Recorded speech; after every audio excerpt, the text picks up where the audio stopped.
said stories about breathing.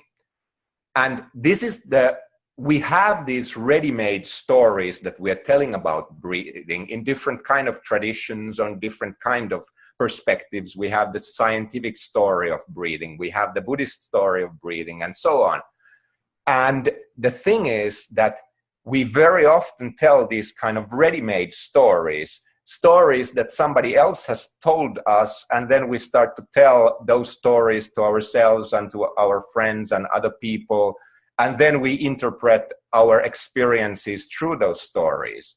But in philosophical breath work, we are trying to put also put out of play for a moment these ready-made stories and start to wonder, is it possible to learn from the breath new stories? Could we learn new ways of making conceptualizations or new words of what does it mean to be a breathing person? What does it mean to be breathing connected with other people? How is it connected to our experience of space, time, community, freedom, peace, our everyday practical ways of living, our conversations? How is it happening here?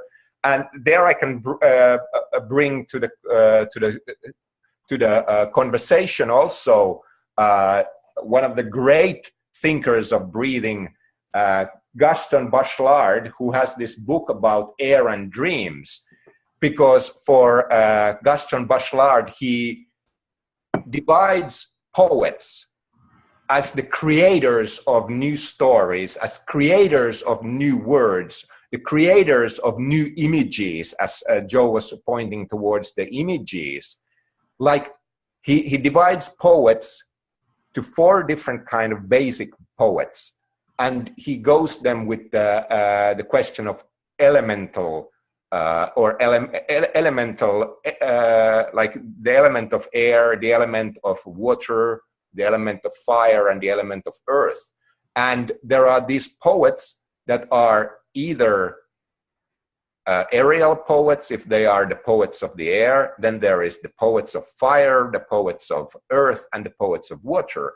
And the question for then the poet is, what is the most fundamental source of inspiration, the most fundamental that moves one's creativity, and how one could learn as this kind of elemental poet, learn to listen and become a follower of that your own form of element. And so how in a certain way, if Bachelard talks about that, if we talk about the aerial poets, the poets of the air, is that the air itself has an imagination.